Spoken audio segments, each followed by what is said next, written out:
are you, Mr. Vijay, today? I'm fine, thank you. Okay, so please take us through your journey of growth. My journey started way back in 1987 when I passed out, and this Itarsi plant was being commissioned, and right from the scratch, I was involved in that plant, right from procuring the land, building the boundary wall to setting up the plant and then running it. After that, the whole story is with you. Okay. So what are the highlights of your business? Highlights, after this company came in under my management, so the first and foremost idea was to make the company debt free, which we did. Today we have practically zero debt, and then we went in for expansions. So we built up the minimum capacities which are required to run it properly. And after that, we concentrated on, branding, making the brand, then selling the soybean meal at different destinations. When export was possible, then exporting it to many countries. So making the business more feasible and sustainable, that was the main highlight of the journey. So what are your plans for growth? Yeah, we have a couple of plans. We have already taken over 20% stake in an ethanol plant near Nasik in the current year, and now we are,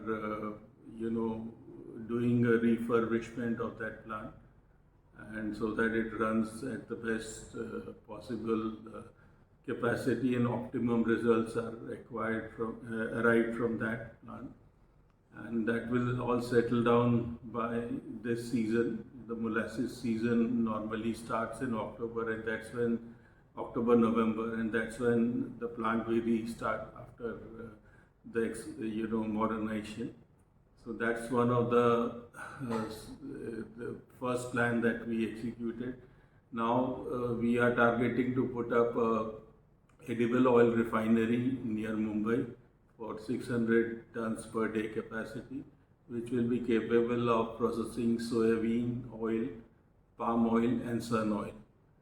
And this oil will be mainly, will be focusing to sell in brands. Of course, from day one you cannot sell all the oil in brand, but the focus right from the beginning is to sell in brands.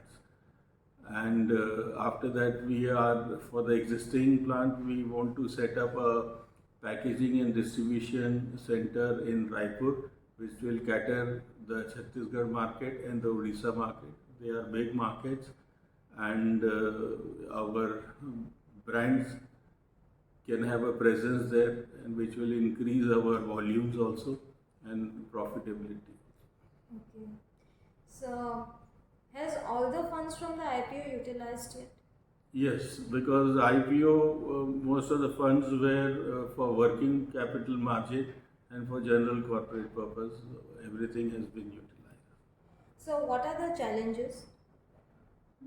Challenges, there are common challenges like being an agri company. So the biggest challenge you always have is the monsoon, because if the monsoon is good, then you have a good crop, and you need a good crop to make money. So that's one of the biggest challenge. Second challenge in the industry is capacity utilization. Though our capacity utilization is much better than the industry average, but still we want to optimize it, and we presume that the oilseed crop will be more and more in the coming years, because the government is focusing a lot. Oil import is the second largest bill after petroleum. So the Modi government is very keen on reducing this imports, and for that, under their Atmanirbhar policy, they are promoting the cultivation of oilseeds. Like if you take the case of mustard, the crop from 80 lakh tons last year is above 105 lakh tons in the current year. So there has been growth in mustard. Soybean was a bit stagnant, but I see in the coming years with the government help, the crop of soybeans will also increase in the coming years. Okay. So, what are your views on industry? Industry is like it depends on lots of factors like the global factors, how is the oilseed crop outside, what are the ruling prices of oil and meal outside, because our trade is unrestricted. Oil, there are two major products out of this industry. One is oil and another one is de-oil cake. So oil we are importing, so it has to be as per the international price. So if the international price is good, we get better price for our oil. Second is the meal, and meal pricing also, sometimes it is linked to international market, at least during the season, like when we have more crushing than the consumption. That time we have to depend on exports, and if the international price is good, then you get a benefit out of that. So international pricing, international weather, these are important factors, which affect the industry working. Okay. So, what are the highlights of your team? We have a very old team. We have lots of people who have been working for years. There are at least 4 or 5 of them who are in the bracket of 20 to 25 years of service. And we have a way that I'm telling you, that means that we have a very dedicated and an experienced team to take care of all the business. Can we discuss more about the byproducts? Yeah, so when you are processing soybeans, there are two main products. One is de-oil cake and another is oil. So there is no byproduct till that process. But when you are refining oil, then there are byproducts like acid oil, then lecithin. So we have two lecithin plants in our company, and we are exporting lot of maximum of our production, and we have a tie-up also with Cargill, who in general buy the entire production of our lecithin during the year. And the prices of both lecithin and acid oil last year were very high, so they helped us to perform better, to add to our profitability. So, can you draw some light on exports? Yeah, see, in India, basically, it depends on the crop numbers. If your crop is in excess of 10 million, then you require exports. But if it is around 8.5, 9 million, then exports are very less, and there is a big domestic consumption, which is around 5.5 lakh tons per month. So only when you are producing more than 5.5 lakh tons in a month, that time the export is required. So normally, if the crop is good, and during the season, which is from October, November, December, Jan, in this period, you require exports.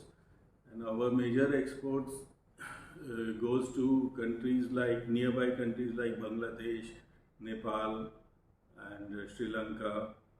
And for our non-GMO soybean meal, France is the biggest buyer. It goes to Europe, a few more countries, but France is the single largest buyer.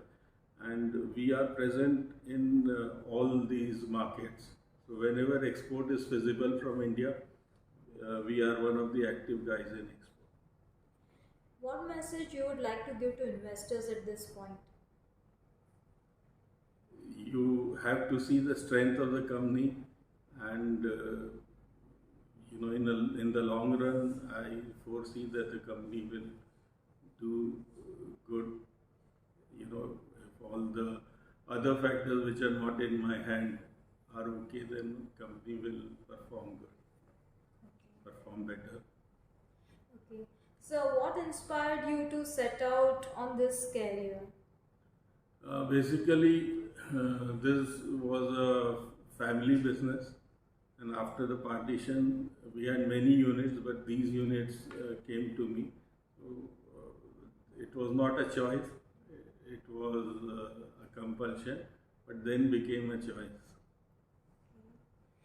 So, what's the biggest factor that has helped you to be successful? A lot of factors, but very important thing, I believe that anything that you do, you have to give your 100%. Because if you don't give 100%, then in today's competitive world, you cannot succeed. Another personal thing is I stick a lot on my timetable. I believe that, everything has to be time bound, and I'm very much after that. Teamwork is another very important factor, because you may be very good, but if you don't have a good team to execute your thoughts, it becomes difficult to attain the results. So teamwork is also very, very important. Another thing which I look forward in my employees is integrity. So our first choice in taking up anyone in our company is the integrity. Then we look at the other aspects. So integrity, again, I think it's very important. Very right. So, if you weren't MD of KN Agri, what career would you like to explore? Uh, See, I'm born in February, so the people born in this month have an inclination towards arts. So probably I would have been any field which is connected to arts, music, or something like that. So, whose career inspires you and why? Uh, I don't look after anyone in particular, but I keep reading the various success stories, and everyone inspires me. Very recently, I was reading about Bill Gates. So how he was a college dropout, and he didn't have backup of family. How he set up his business, and he was not successful right from the beginning, but he tried, and with his dedication and his efforts, how he became successful and created this Microsoft. So his story was very inspiring for me. Okay, sir. So, what are your success habits? Success habits, I mentioned whatever I do it with 100% efforts and dedication. So I think that is the major reason for my success. And apart from that, I've been in the industry for more than 25 years, so that experience, the connection with the best of the people in the industry, all these things are the key ingredients of my success. So, how do you push through your worst times? What kept you going through the worst times? I always look at my ultimate goals. I don't get disturbed with short-term problems. So I always keep going and try to achieve my ultimate goal. Because whatever you do, there will be some time, which is not as per your desire. So you will always you'll face some problems in your journey, but that is not you know, a, that I don't think that is a problem. I always try and overcome it and stick to my ultimate goal. So, what advice would you give to someone just starting out? I mean, today's world is very competitive.